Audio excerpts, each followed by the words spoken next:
All right, here we go. PTS 9.2.3 continues to address bugs and feedback within the Endless Archive. Most noteworthy change being the removal of a stage, so you will now fight through 2 stages instead of 3 before encountering a cycle or arc boss. Really great change here.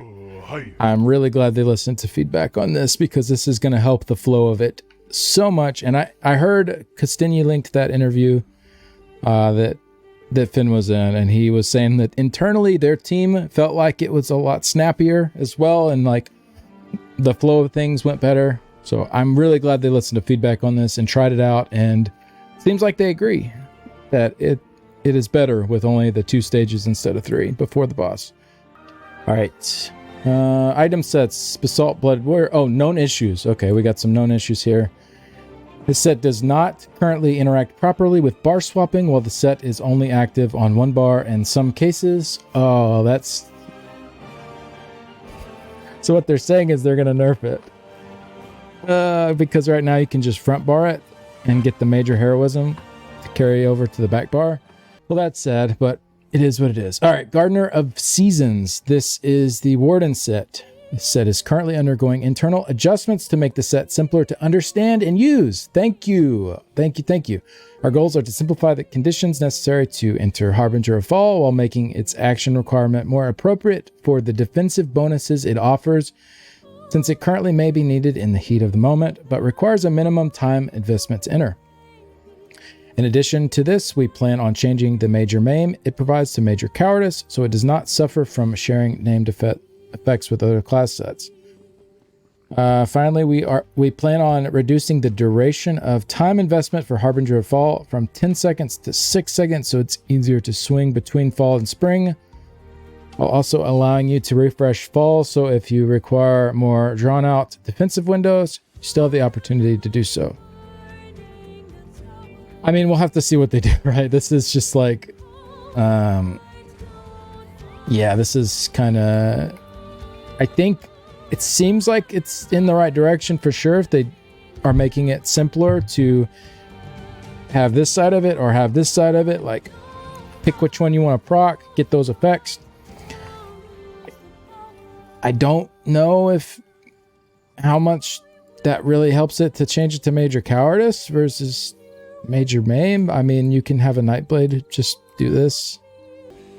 I guess we'll see how it ends up looking, but at least they are working on it and they are responding to one of the key complaints I think about a lot of these, in that they need to be simpler to understand and use. But yeah, Monolith of Storms, this is the Sork set.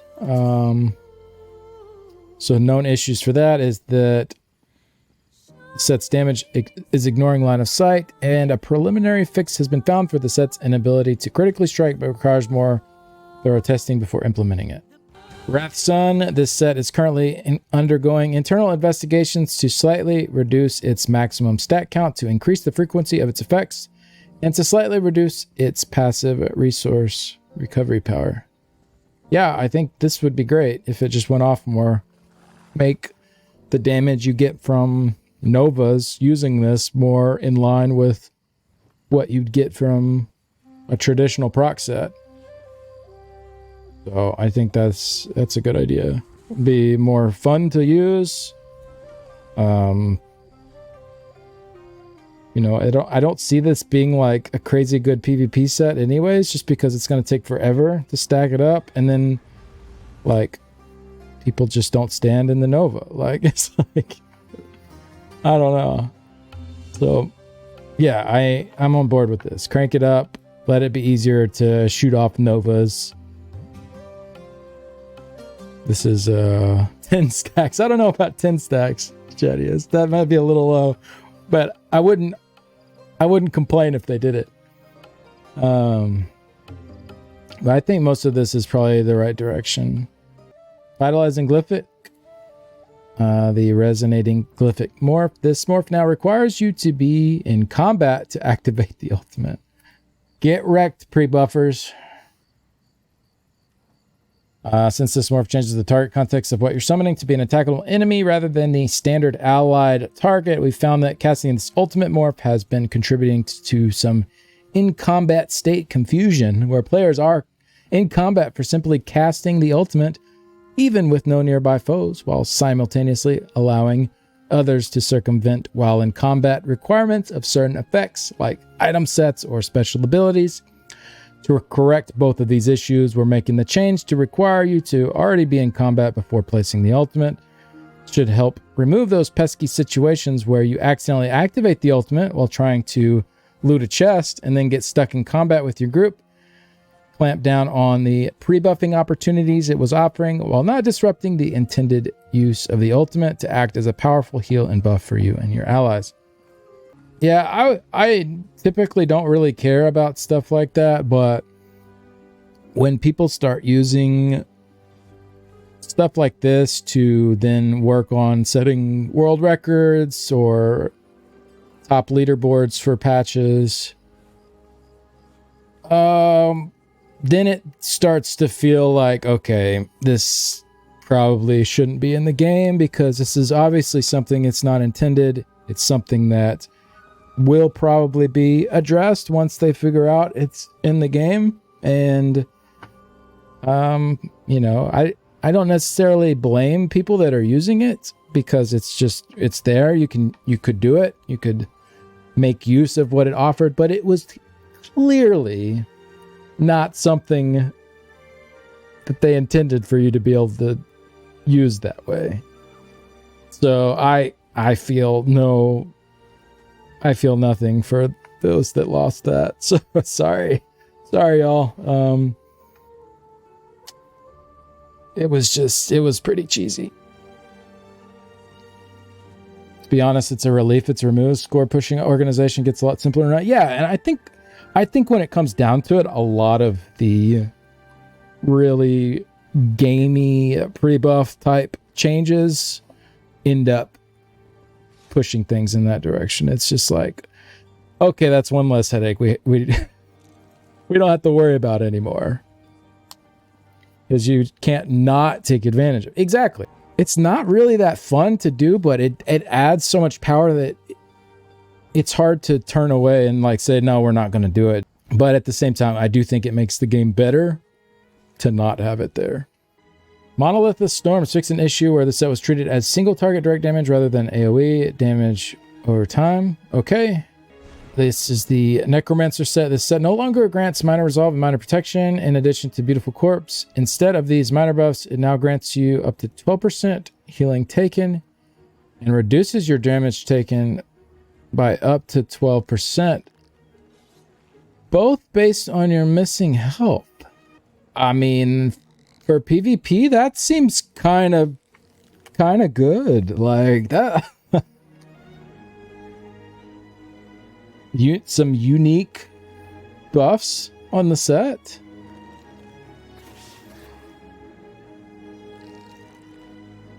So you can use yourself as a corpse once every like probably 14 to 18 seconds, depending on how many skills you have slotted from that line. And you get a nice like vampire like undeath sort of passive. Not as strong as that, but you do get more healing taken to pair with the damage taken. I think it's definitely a lot better. It's definitely a lot better than it was. Yeah, let's see what they have to say. Much of the feedback from this set has been that the bonuses it provides are not nearly impactful enough to justify its use, despite Beautiful Corpse being an interesting effect that allows for some clever and new uses of the Necromancer toolkit. In order to reinforce the Necromancer's defiance of death itself, we've added more aptly powerful and thematic bonuses to help them gain some potent staying power in battle. I like what they did here. All right, let's see what they did with Soul Cleaver. This is the Nightblade set.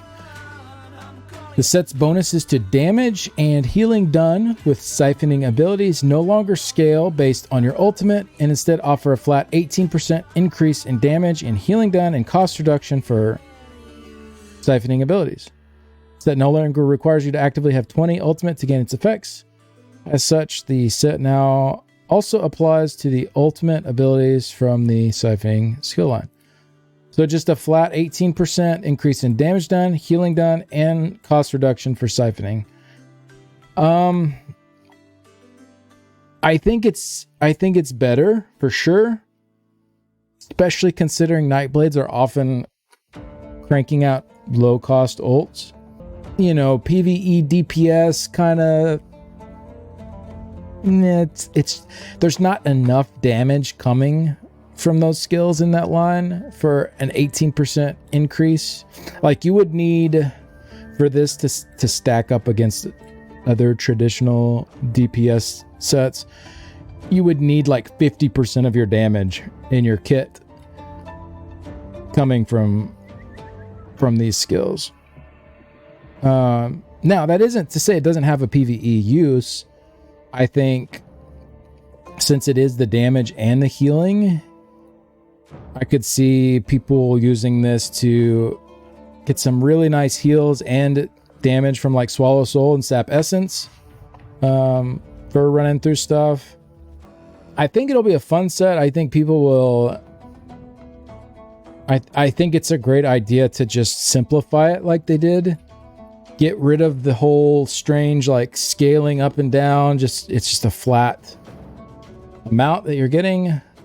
You know, like running the Endless Archive. This could be really nice for players to use. Just a lot of extra healing, and cost reduction is nice too. Like, it's not only 18% increase in damage and healing, but it's also 18% cost reduction to those abilities.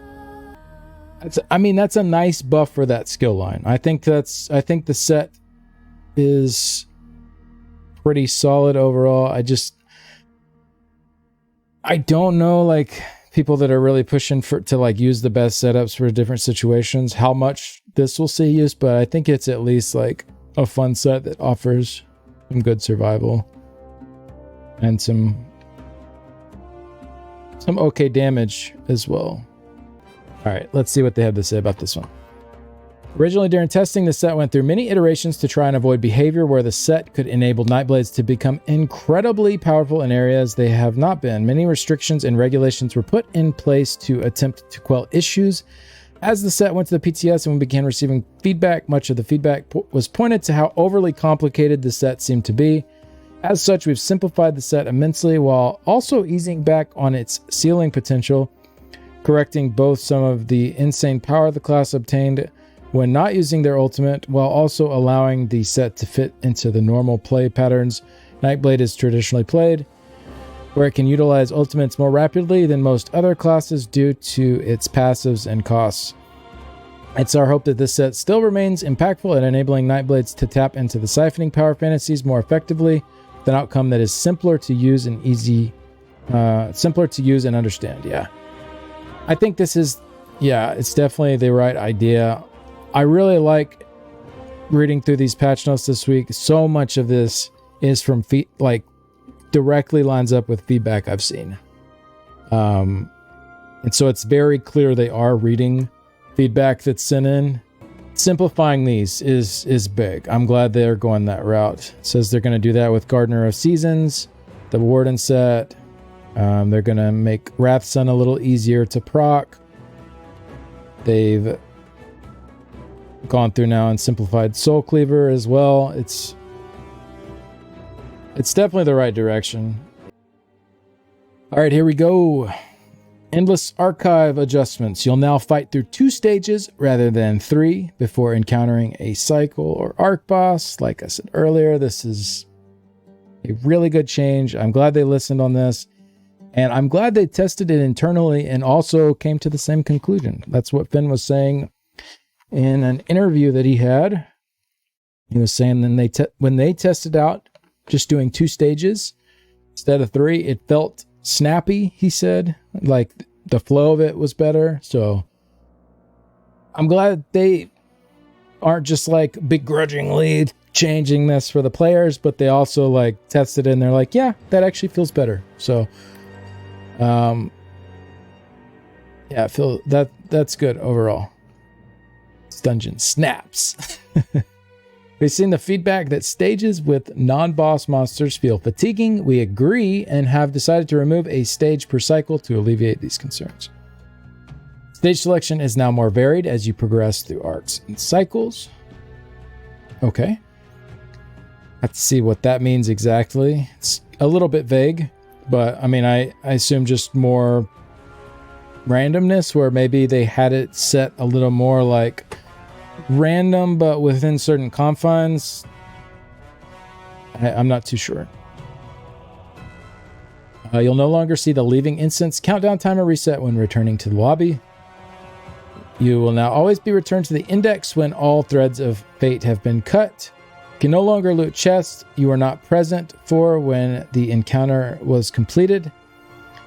Re-added the icons. Oh, I wonder if you could just keep bringing people in to loot a chest. That would have been super exploited. All right, re-added the icons for stages and cycles in the Mora's Boon UI. Added missing audio effects to the Mora's Boons UI. Added animations for players in werewolf transformation when selecting verses and transition stages. Updated the visual look of the materials for Novice Necromancer's book. Updated the visual look of the materials for Novice Necromancer's book. I'm not sure what that is. Fix some typos. Portals to the unknown. Oh, nice. Okay, your ultimate will now be filled after completing a portal to the unknown. That's awesome. Because some of those drained your ultimate. I think the goat one left you with none. So if that was before a boss, it was kind of like, that sucks.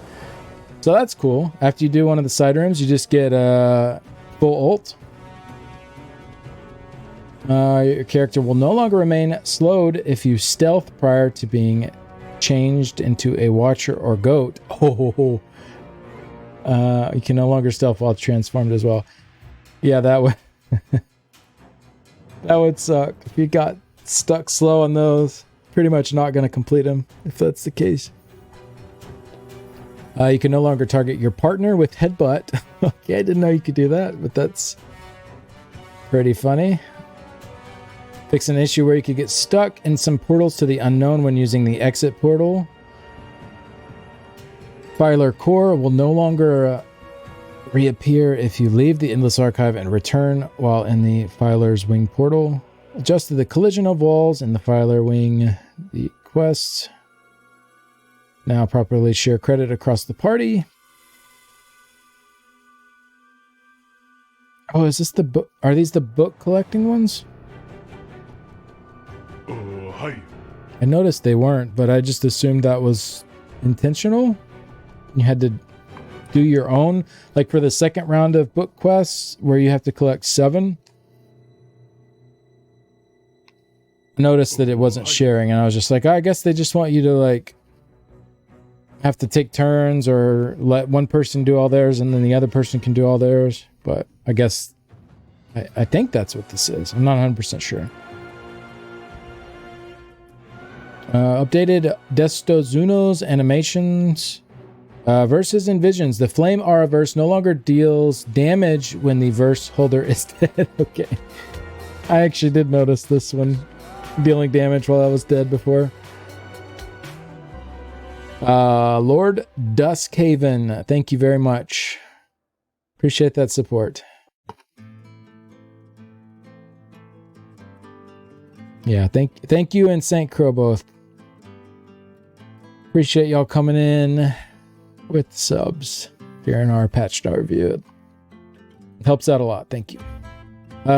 Flame Aura verse no longer deals damage while the verse holder's dead. The radius of the Flame Aura verse now displays correctly, and fix some graphical issues with vision and verse icons. Okay, so not really much changing with the verses and visions there. That's interesting. I assumed they'd do a bit more there, but I think they may be just leaving them as is. Cycle bosses Celine and Grothar's health and damage are now affected by arc increases. Okay, yeah, those were bugging. Made several adjustments to Zajasa's damage and ability timing. Oh, good.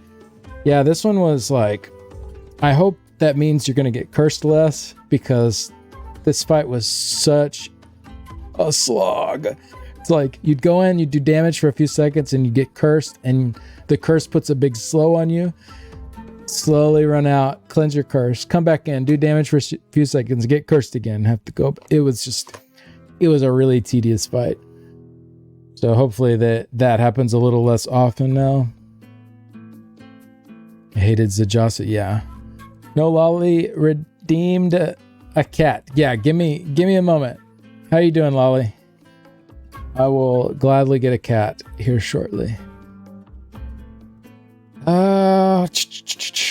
Calorian no longer erroneously removed threads of fate without your character actually dying. Oh, I wonder if that's what screwed up that one run. Pretty sure I did have Calorian on that run that bugged out. Narayan's Necrotic Swarm will no longer target players outside of the encounter area. Okay. That's weird. Vendicia's Desperation will no longer persist through death. The Mage's Conjured Minds ability can no longer be interrupted. And then Malamnir's Stormbound ability now has visible effects. Thoat Replicanum Splintering Mirror no longer shields Thoat from damage caused by the Scorching Support Burst. Splintering Mirror no longer shields Thoat from damage caused. Okay. I thought Scorching Support was a vision.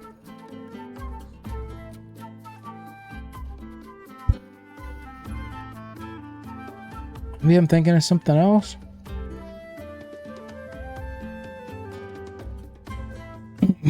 I thought this was the Atro Vision. The Flame Atro Vision. Itemization and rewards. Cycle bosses can now drop overland item sets. Each week, 2 overland zones will be selected in a random rotation. 1 zone will be selected from the base game zones available to all players, and 1 zone will be selected from DLC zones only available to players with relevant content access. Each boss will pull from the available overland sets associated with these zones. I wonder if these are going to be curated. If these are curated, that's kind of cool for someone like me who's never bothered to go actually like finish all the overland sets. Sounds player testable, yeah, for sure. Scorching Support is a vision. No. I know Iron Atronach is a verse. I'm saying part of the Scorching Support set, though, is what I was trying to say. But this is a vision, is what you're saying. Yeah, that's what I thought.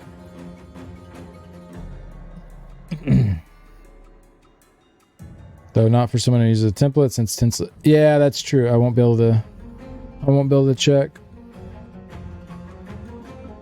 Yeah, it's actually a really good vision to grab, because once you have this vision, you essentially just get free damage for the whole rest of the archive run. It's a really good vision to pick up, even if you don't plan on like maybe getting all of them to be able to transform into the Iron Atro. It's still a really nice one to have for sure. It's not always up, like it's not always dealing damage, but it pops up every once in a while and it just adds in a bunch of damage while it's up and then it goes away.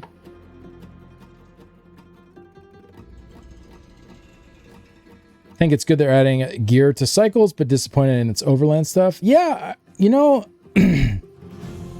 I think it's a good step as well. But it's tricky because, like, if it was too, like, if it was like, let's say a dungeon set or a trial set, like, I mean, I guess it's not bad if there was an alternative for people, but at the same time, it's kind of like, well, you kind of have to go there to get those, and there's something interesting about that as well. Or just make it a class set. Yeah, that too. That too.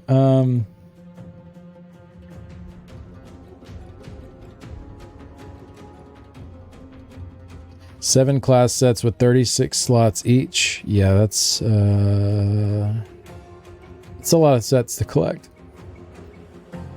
Hoping they would have cycle bosses dropping class set body pieces. Yeah, that would be good. That'd be a little more desirable than Overland, but at least they are adding something else that you're getting along the way to make it feel a little bit more rewarding. And they've taken out one of the stages, so you'll get through it faster. Okay. Updated rewards for the following quests. The Margins of Ire will now award a container with one of each type of verse consumable rather than a random class set item. The optional quest of Bookbinder's Bind and Restoring the Resurrected will now award 500 archival fortunes, up from 100. The daily quest will now reward 500 the first time you complete the quest per day per account. Additional completions on other characters in the same day will continue to award 100.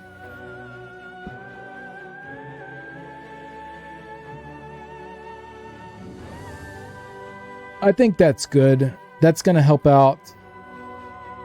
It's going to help out a little bit with the grind for more casual players that are just doing like one arc. Because essentially now they would have been, you get like what, 200? I think 200 times 4 and then 400. And now you'll get another 500 when you turn in the quest. So like 1700 fortunes for running an arc. And then if you have ESO Plus, it'd be close to 2,000. I mean, it's still going to be a huge grind if you're only doing an arc a day to get stuff unlocked. But I think adding in that extra 500 from the daily quest definitely helps a lot with that. I think that's a good idea. And it just makes it a little more respectful of people's time in there with something that's already going to be really, really grindy. So that's, yeah, another good change. Increase the mystery verse from 100 to 200. Ooh. That one's actually going to sting. Because these are really nice to use on the bosses. But essentially, now you're going to cut into a lot of what you're earning if you want to use these. Probably make it to where you start just saving these if you don't have a good one for bosses, maybe. I mean, this is probably fair because it was really easy to afford just to always pop a bonus for the bosses. And they are really powerful. So yeah, I'll probably now start holding off on using bonuses until maybe like the 3rd arc. Or if it's like a boss I know is a pain and I got a crappy verse, something like that. Use them a little more selectively, which maybe is their whole intention with doing this. So it's not just like, whatever, it's just 100. I'll just spend it. I mean, because if you use one for each boss, that's 1,000 that you're giving back, which for the first arc is over half of what you earned. You give back to use these. Overall, though, pretty good this week. Pretty much everything in here is at least moved in the right direction. Yeah, we will, of course, check back in next week and see what the final week of changes have for us.